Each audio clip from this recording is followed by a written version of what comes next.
Bienvenue dans les Logions du Bon Larron, le podcast où nous cherchons la lumière jusque sur la croix. Dans l'épisode précédent, nous avons avancé une idée à la fois audacieuse et consolante. L'enfer est une possibilité réelle parce que la liberté humaine est sérieuse et irréductible. Mais il n'est pas nécessaire qu'il se remplisse à la fin.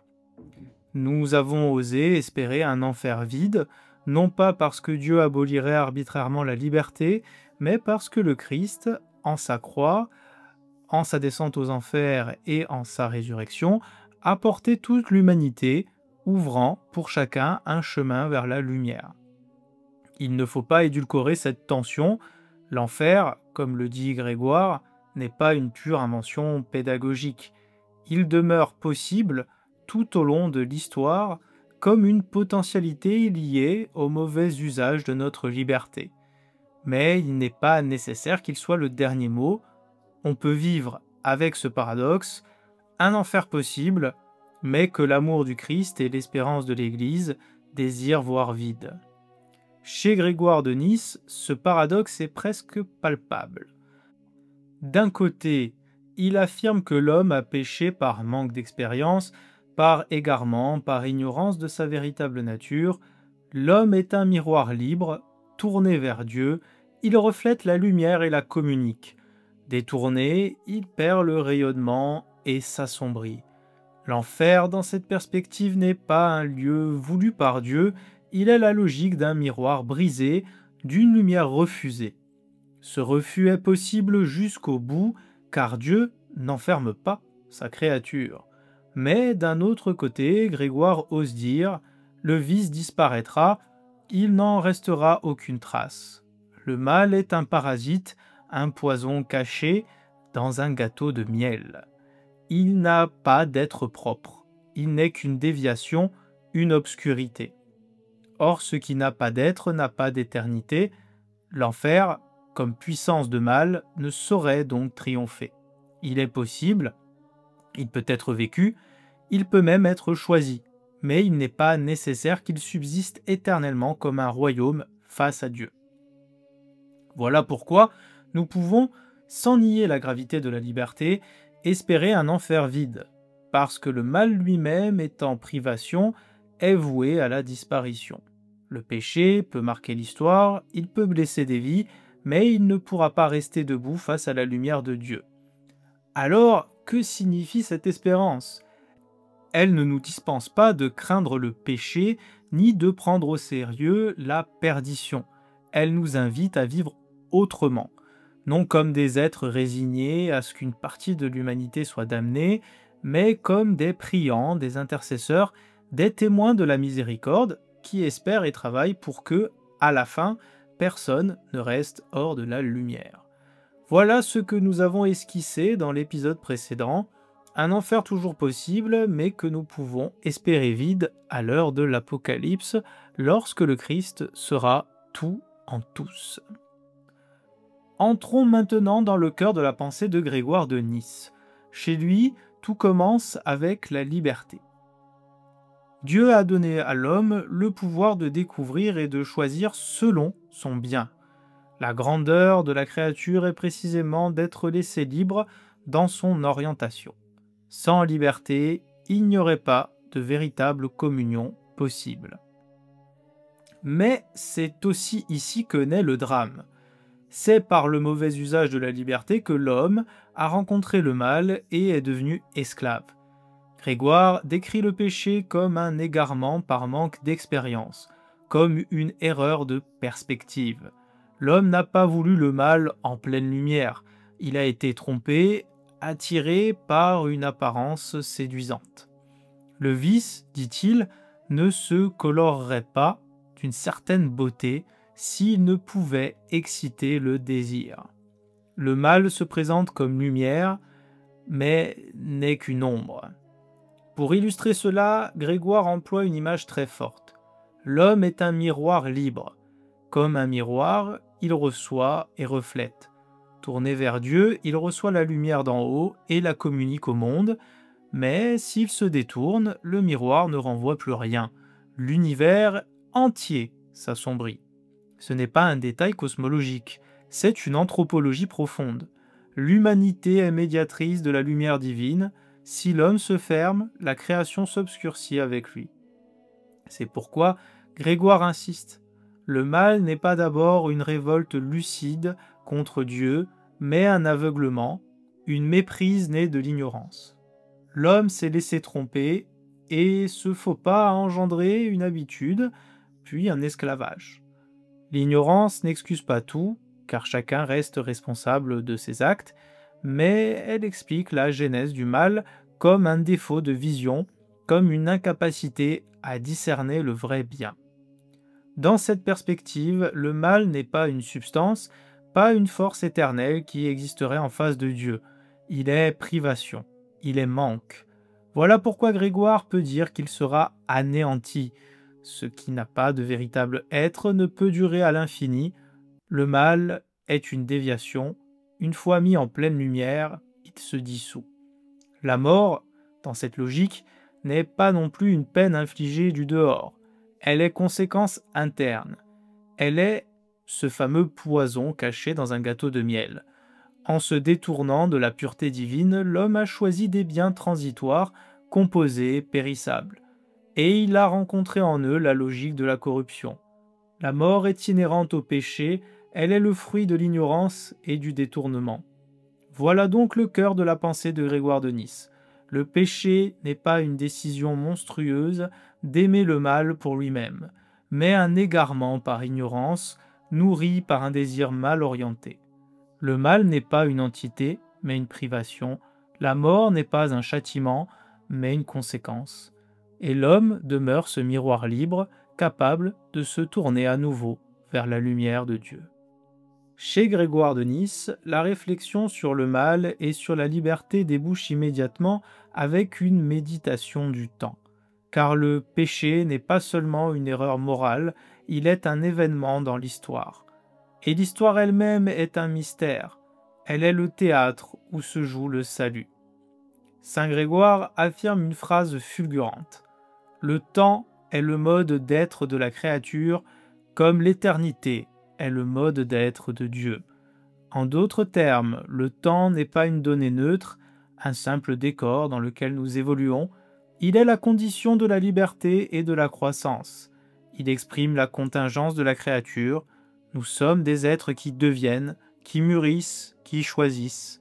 Le temps est la respiration même de notre liberté. Mais ce temps n'est pas circulaire. Là est la rupture profonde avec les sagesses antiques, notamment stoïciennes et néo-platoniciennes, qui concevaient le monde comme une succession de cycles, de recommencements identiques.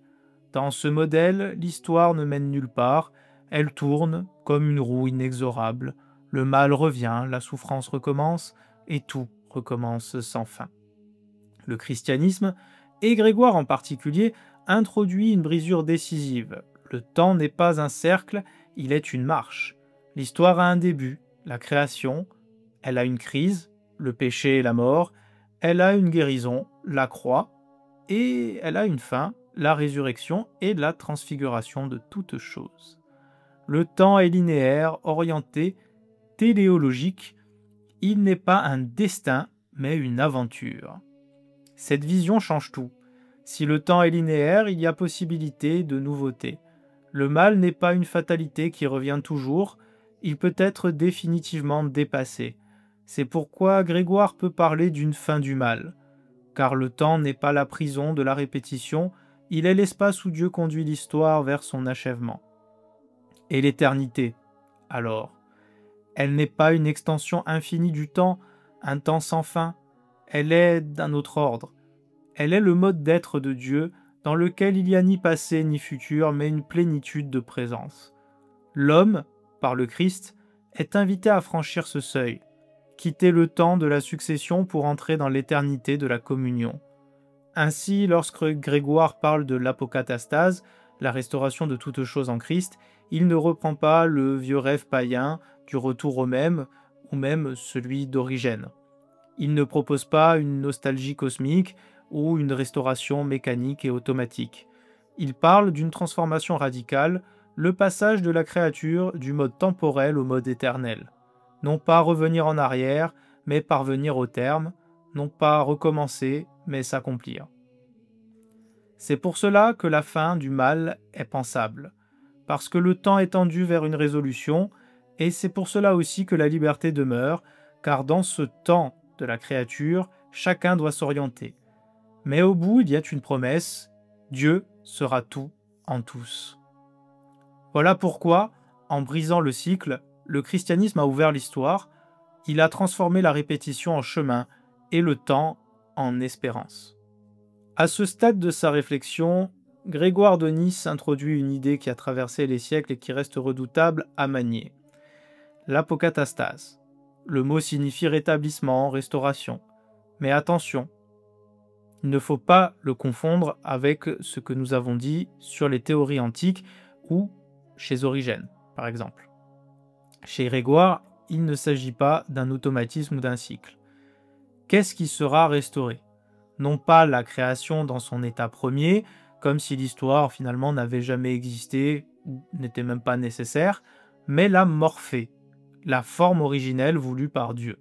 Grégoire dit « Le vice disparaîtra, il n'en restera aucune trace, et la morphée donnée à l'homme réapparaîtra en lui. » En d'autres termes, ce que le péché a obscurci n'est pas détruit à jamais, c'est une beauté voilée qui peut être dévoilée à nouveau.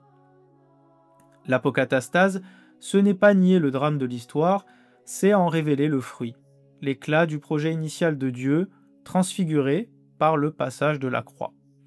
Mais cette restauration ne se fait pas par contrainte. Grégoire est clair, Dieu ne sauvera pas l'homme malgré lui, la liberté est trop essentielle pour être effacée au terme. Ce que l'apokatastase purifie, ce n'est pas la liberté humaine, mais le mal en tant que tel, car, nous l'avons dit, le mal n'a pas de consistance éternelle. Il faut donc tenir ensemble deux affirmations qui pourtant peuvent sembler opposées. Le mal disparaîtra, réduit à rien, parce qu'il n'a pas d'être en propre, et pourtant, les personnes resteront fixées dans la liberté qu'elles auront exercée. Grégoire ne dit pas que tous seront automatiquement sauvés, il dit que le règne du mal, lui, sera définitivement anéanti. Les démons n'auront plus de pouvoir, le vice ne séduira plus, le mensonge sera dévoilé. Mais chaque être humain, miroir libre, restera devant la lumière avec la position qu'il aura choisie. Voilà ce qui fait la force et la subtilité de cette apokatastase purifiée. Elle n'est pas une mécanique universelle, mais une espérance de purification radicale du cosmos. Le monde entier, libéré du poids du mal, reflètera la lumière du Christ. La morphée originelle, défigurée par le péché, réapparaîtra comme transfigurée, comme un cristal lavé dans le feu divin. Là où les mythes antiques voyaient des retours cycliques, Grégoire annonce une fin unique, non pas un retour à l'ombre, mais une entrée dans la lumière de Dieu, non pas abolition de la liberté, mais victoire de la vérité. Non pas un déni du mal, mais sa dissolution dans l'éclat de Dieu. Ainsi se profile le paradoxe. L'enfer reste possible, la liberté demeure, et pourtant, le mal n'aura pas le dernier mot. C'est ici que la pensée de Grégoire atteint une tension que l'on ne peut ni réduire ni simplifier. Car d'un côté, il affirme avec force que le mal disparaîtra, qu'il n'en restera aucune trace. Le vice est une ombre, et quand la lumière se lève, l'ombre n'a plus d'existence. Mais de l'autre côté, Grégoire ne nie jamais la gravité de la liberté. L'homme, dit-il, restera dans l'état où il s'est fixé en choisissant entre le bien et le mal. En d'autres termes, même si le mal est réduit à néant, en tant que puissance cosmique, la liberté humaine peut demeurer figée dans son orientation. L'enfer, alors, n'est pas un royaume qui résiste à Dieu, mais un état de séparation, une fixité tragique de l'âme qui a choisi de se détourner. C'est peut-être là le point le plus difficile pour nous. Nous voudrions un Dieu qui sauve tout, sans condition, et nous voudrions aussi un enfer qui ne soit jamais qu'une menace imaginaire. Mais la vérité chrétienne est peut-être un peu plus complexe et pour certains austère. Elle combine l'espérance radicale et la gravité ultime. La croix est ce lieu où la miséricorde et la justice se rencontrent sans se confondre. Ainsi, nous pouvons dire L'enfer reste possible, comme état librement choisi, mais il ne pourra jamais se constituer en royaume rival. Il sera un refus, non une domination, une fermeture, non une puissance, un état d'âme, non un empire. Et c'est dans cette distinction que naît l'espérance. Nous ne prions pas pour que Dieu supprime la liberté, nous prions pour que chacun, éclairé par la vérité, oriente sa liberté vers la lumière.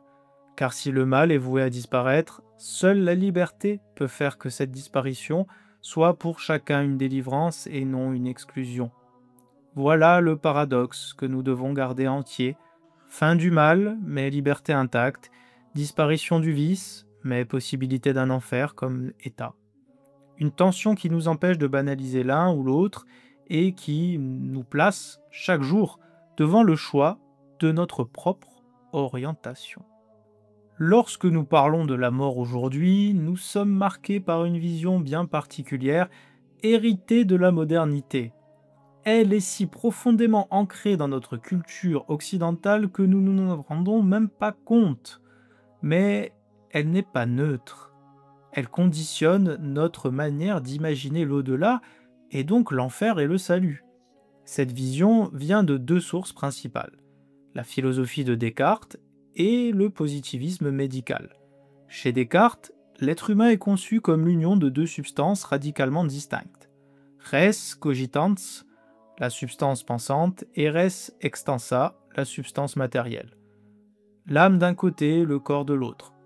Ces deux dimensions ne sont pas totalement étrangères, elles s'unissent dans l'homme, mais leur distinction est si nette que la mort devient pensable comme une séparation instantanée. Le corps s'arrête, l'âme subsiste.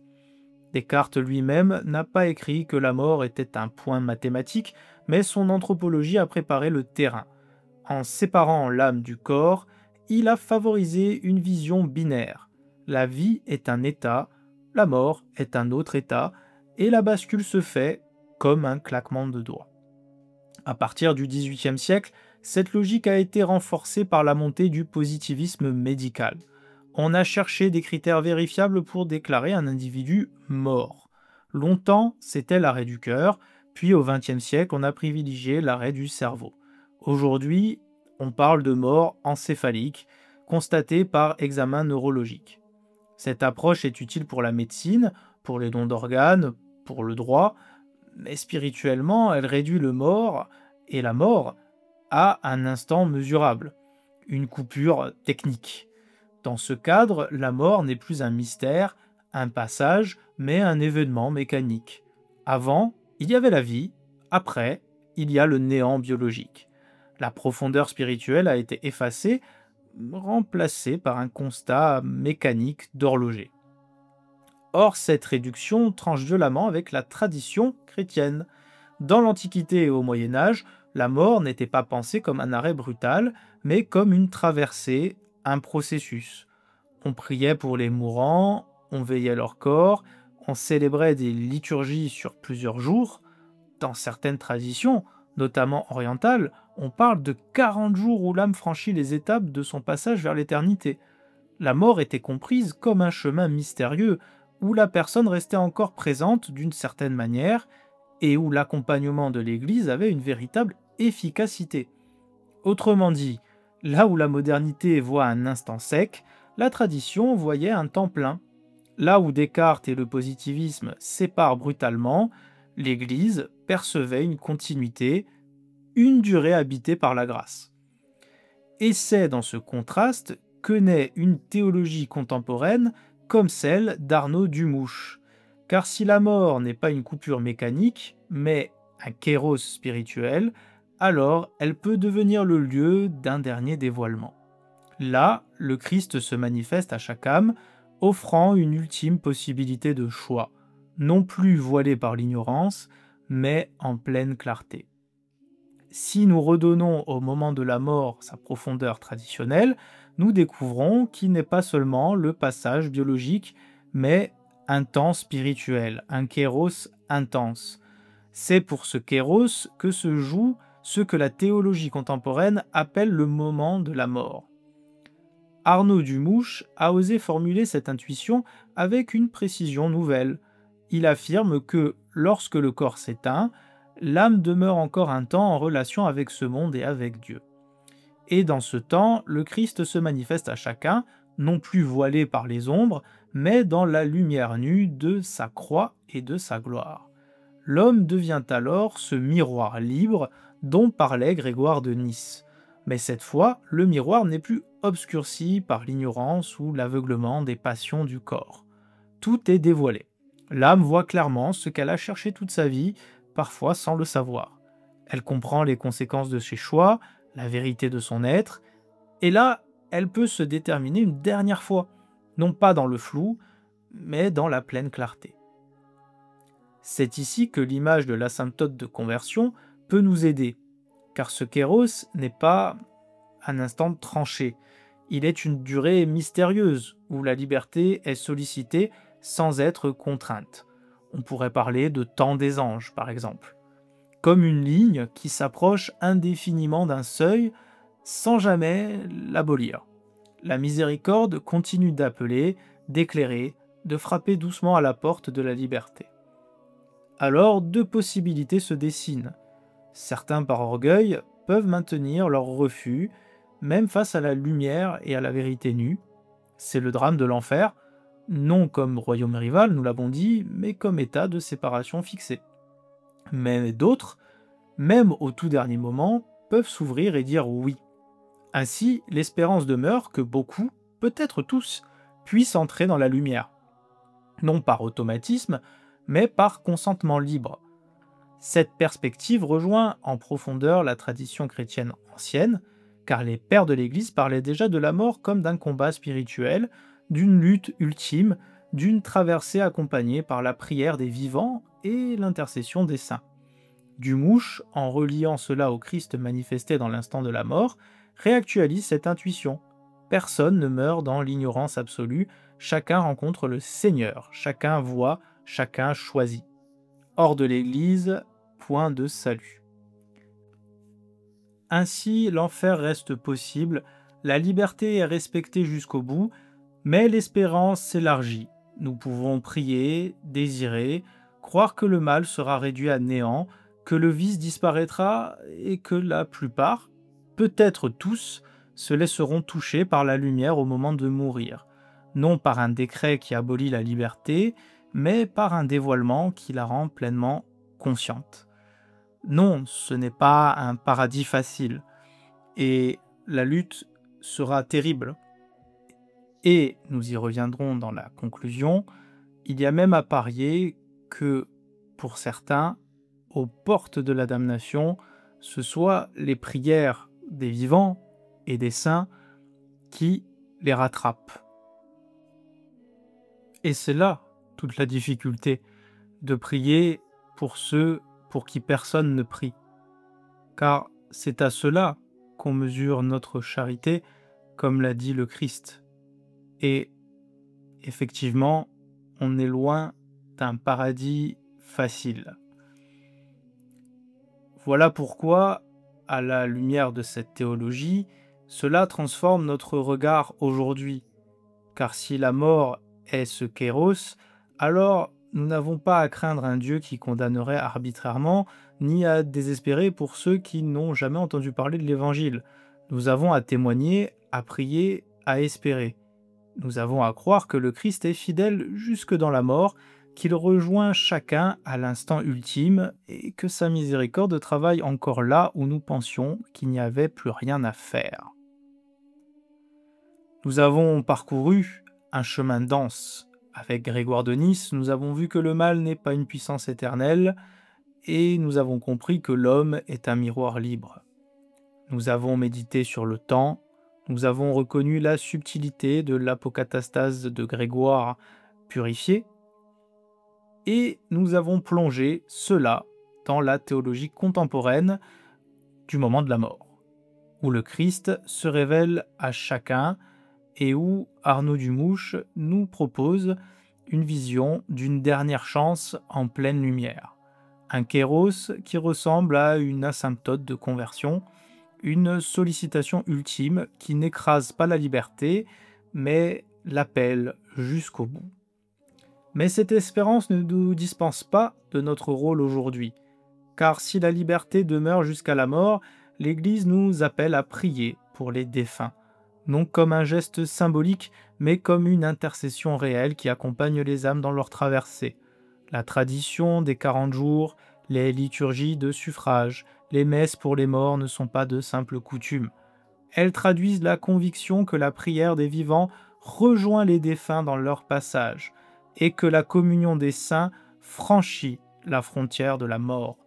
C'est pourquoi la prière de Fatima prend ici tout son poids. L'Église entière la récite.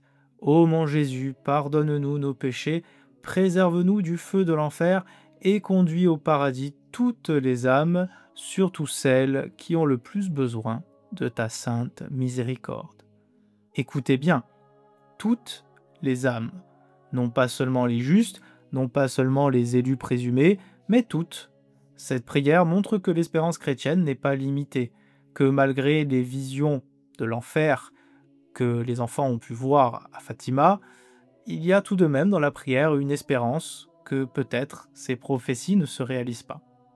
Elle n'est pas un calcul pessimiste, elle ose demander à Dieu de sauver toutes les âmes et surtout les plus perdues, les plus en danger, comme si l'enfer restait possible mais qu'il pouvait être vide grâce à la miséricorde infinie.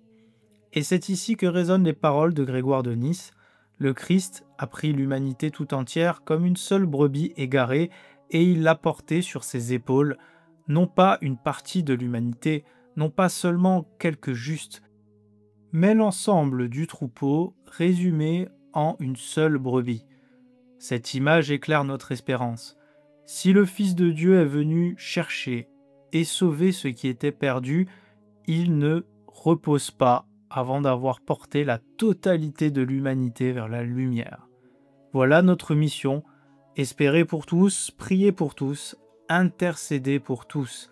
Pas par naïveté, mais parce que la croix du Christ est universelle, parce qu'il est descendu aux enfers pour que personne n'y soit enfermé par ignorance, parce qu'il s'offre encore jusque dans le moment ultime comme lumière qui appelle.